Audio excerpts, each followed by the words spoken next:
वाढत्या शहरीकरणात स्थानिक गावांची ओळख हरवते. शेती, मच्छीमारी आणि हिरवाईचा वारसा टिकणार की कॉन्क्रीटच्या जंगलात गडप होणार? एक काळ होता. वसई म्हणजे हिरवीगार शेती, नारळ सुपारीच्या बागा, मच्छीमारांची गावे, शेतकऱ्यांची वाडी आणि आपुलकीने नांदणारा समाज.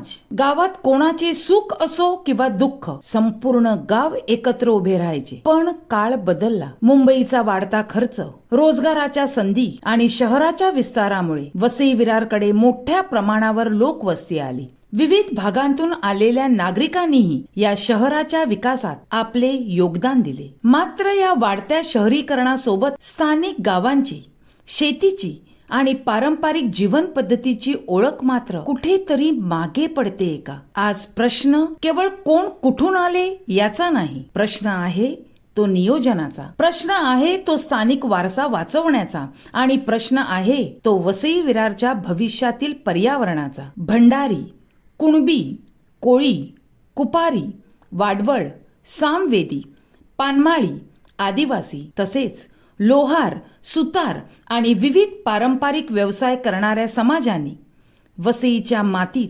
पिढ्यानपिढ्या आपले जीवन उभे केले. शेती, मच्छीमारी, कुक्कुटपालन, पशुपालन, लाकडावर कलाकुसर, नारळ, सुपारी आणि पानवेलींची लागवड या सगळ्यांनी मिळून वसईची एक वेगळी ओळख निर्माण केली होती. मात्र गेल्या काही दशकांत वसई विरारचा झपाट्याने शहरी विस्तार झाला. औद्योगिक वसाहती, मोठमोठी रहिवासी संकुलं, बाजारपेठा, रेल्वे स्थानक आणि सार्वजनिक ठिकाणी लोकसंख्येची प्रचंड वाढ झाली. विविध राज्यातून आलेल्या नागरिकांनीही या शहराला आपलेसे केले. पण या वाढत्या लोकसंख्यासोबत रस्ते, वाहतूक, पाणी, वीज, स्वच्छता, आरोग्य आणि इतर नागरी सुविधांवर वाढता ताण जाणवू लागला आहे. आणखी गंभीर प्रश्न म्हणजे अनधिकृत बांधकामाचा वाढता विस्तार. शेतीच्या जमिनी, मोकळ्या जागा, गावालगतचे परिसर. कॉन्क्रीटच्या वाढत्या विस्तारामुळे हिरवाई कमी होत गेली. तर भविष्यात वसई विरारच्या पर्यावरणाचे काय? आज गावे आहेत म्हणून हिरवाई आहे आणि हिरवाई आहे म्हणून वसई विरार श्वास घेत आहे. पण हीच गावे उद्या अनियंत्रित बांधकामाच्या विळख्यात गेली तर? स्थानिकांच्या मनातील ही अस्वस्थता केवळ भावनिक नाही तर शहराच्या नियोजनाशी जोडलेली आहे. स्थानिक नागरिकांचे म्हणणे आहे की आमचा विकासाला विरोध नाही, पण विकास असा हवा ज्यात गावेही वाचतील, शेतीही वाचेल आणि पर्यावरणही वाचेल. महापालिकेच्या आगामी नियोजनात गावठाण आणि पारंपरिक गावांच्या अस्तित्वाचा स्वतंत्रपणे विचार व्हायला हवा. गावातील जुन्या घरांना आणि स्थानिक रहिवाशांना कायदेशीर संरक्षण मिळावे.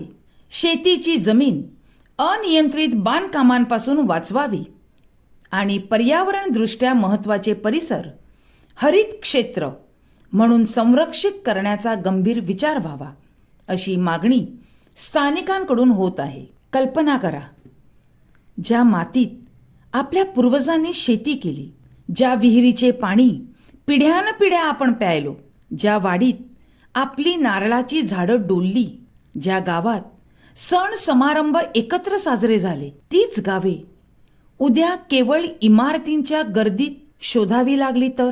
विकासाच्या नावाखाली जर गावेच हरवली तर वसई उरेल, पण वसईची ओळख उरेल का? वसई विरारला विकास हवा आहे, पण विकासाच्या वेगात इतिहास गमावून नव्हे तर इतिहासाला सोबत घेऊन शहरात येणाऱ्या प्रत्येक नागरिकाला समान नागरी हक्क मिळणे आवश्यक आहे. त्याचवेळी या भूमीचा पारंपरिक वारसा, स्थानिक गावे, शेती आणि पर्यावरणाचे संरक्षण करणेही तितकेच महत्त्वाचे आहे. त्यामुळे आता प्रशासन आणि लोकप्रतिनिधींसमोर एक मोठे आव्हान आहे.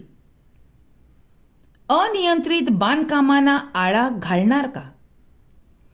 गावठाण आणि स्थानिक वारसा जपणार का? शेती आणि हिरवाईचे संरक्षण करणार का? वसई विरारचा नियोजनबद्ध, पर्यावरणपूरक विकास करणार का? कारण गावे वाचली तर हिरवाई वाचेल.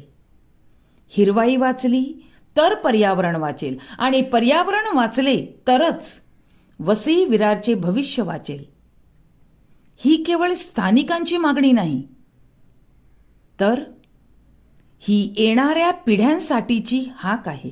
वसई विरारच्या मातीचा, माणसांचा आणि प्रश्नांचा आवाज या विषयावर आपले काय मत आहे ते आपण वसई लाईव्ह न्यूजला जरूर कळवा.